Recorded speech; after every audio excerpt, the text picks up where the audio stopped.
All right, here we go, Pay, breaking down this touchdown. As you can see, Goff is looking, you got too high. They're trying to get this guy to run up and pull this safety out, and you're just trying to get a one-on-one with the linebacker, Hawkinson, run a little pop pass. The safety covers him, so Goff does a good job. They're all covered, doesn't have the back, doesn't have anything, just comes back, and they had a busted coverage to hit the touchdown. He would have had if he worked over here off the get-go, he would have had the corner.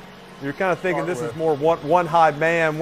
This is looks like some sort of zone, and this corner is probably not supposed to be coming off right here on this guy, but he busts and we get the touchdown. We don't need that many. We don't need that many yards. We don't need a big play. We're going to be in one big play. We're in field goal range and rolling.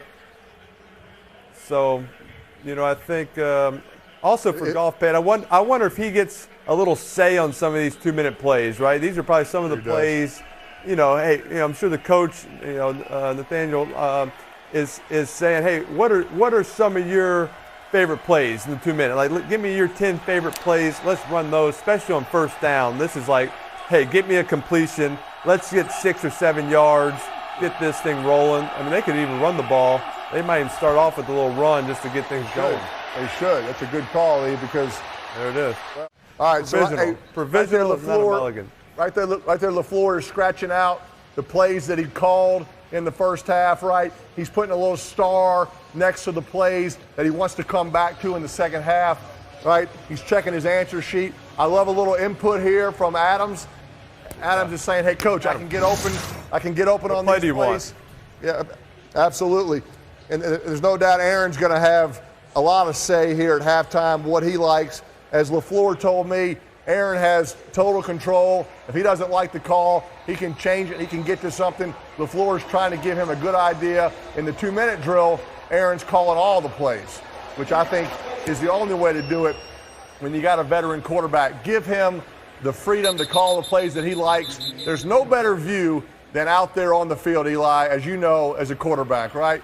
On the sidelines, you can see. In the press box, you can see. There's the best view as the quarterback on the field. So in the 2-minute drill, I'm happy to hear that Aaron has the freedom to call the plays that he wants. It's too bad he doesn't get that chance here at the half, so maybe at the end of the game. Hey, let's take a look at that touchdown, Gronk. Yeah, it's a pick play. The Packers actually have a pretty good defense called for it. The corner kind of gets caught in between. He really should sink to that quarter of the field. It's 4 across quarters. Down here at the bottom, they're running the same play. It's a mirror play, same combination on both sides. The Packers are playing it correctly down here at the bottom. Up top, the corner gets caught in between. Jared makes a great throw.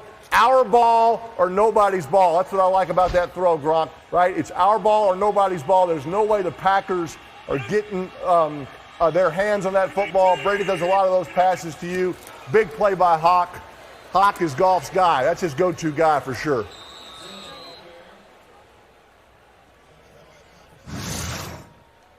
Yeah, that sure is. It was a nice play by him, As a tight end with the size, of us, how big we are, you can place the ball to where only we can catch it. Like, that was good coverage. That was a great play by the linebacker, but the Goff put it to just where the tight end could make the play, with his length, with his size. And that's what makes it a great throw, too. And those are the plays you got to make in order to win games. Robber, this guy is just he's just looking up anybody. You can kind of see him. It looks like he's doubling the X over here, but really his eyes are right here. This is who he's trying to double. Your only one-on-one is really your best player, Davante Adams, on a rookie corner. He's got the out and up. Safety's in the middle of the field. Aaron does a good job holding this guy in the middle, and you just throw it out. A perfect ball right over the outside shoulder, big gain. I think, like you said, probably a mistake there. Playing one high, just play 2 high zone and don't give them an out and up right there. Yeah, great throw, great catch, great route. Yeah. But, why give them that opportunity? That's what I can't understand that. All game they played this 2 high shell. Adams hasn't had one one-on-one route the entire game, and now on 3rd and 12, you give it to him. You've worked so hard to get him in 3rd and 12. I don't know why you want to give him that layup, but rookie corner covering Adams. Aaron's taking that matchup all day. Perfect throw, Eli. 4 yards from the sideline, right? You throw it too wide, might get out of bounds. Adam gave him some box, right? Every deep throw should be 40 to 50 yards deep, 4 yards from the sideline. That's the area, that's the target area we're trying to throw it. That was a clinic throw right there. Yes, it was. Hey, Brett, what are some of the traits of that Aaron does that you think he might have learned from you? What did you pass on to him? Oh, that's a good question. You know, obviously he takes care of the ball much better than I did. But I think his, you know, I never saw him play in college, so I don't know what he was, what type of player he was before. But I think throwing from any position, unorthodox throws, back, you know, throwing off no feet, you know, not even back foot, you know, in the air. But being able to make every throw is something I'm sure he's always been able to do. But little tricks of the throw, that's a great throw there. That throw. Just fitting that one in. God, he threw it right by that linebacker's ear. He never even saw it. It was right off his ear. He had no option but to catch that ball. That ball was just implanted in the chest right there. No, the ball caught him. The ball caught Banjo. But here you go. They're out of their two shell. Two deep. Now they're back to the two deep. This looks like your two-man right here, Pate. Here's everybody's playing two-man. I mean, you had the underneath route. So no, you had every post. I'm scoring. I'm feeling it. He's feeling it right now. Just hit the go route. Now he's throwing everything down the field. Eli, I did not like the call on 4th and 1. I mean, to me, you've done something right to get it to 4th and 1. Give them a breather play. I'd run the ball right here, right? They're soft. Right there. They have look, numbers. Too high safety. It's too high. Run the ball. Do what you've been doing. I mean, on 4th and 1, the quarterback shouldn't have to make the perfect throw, right? Right. Call a scheme some sort of play action. Yeah, it's a play action. You're running it, play action, bootleg, something that you got them schemed. They're probably playing man, and they get some sort of easy completion. I mean, be that hard. 4th and 1, in that situation, like give me a scheme play, right? 3rd and 10 is a talent play.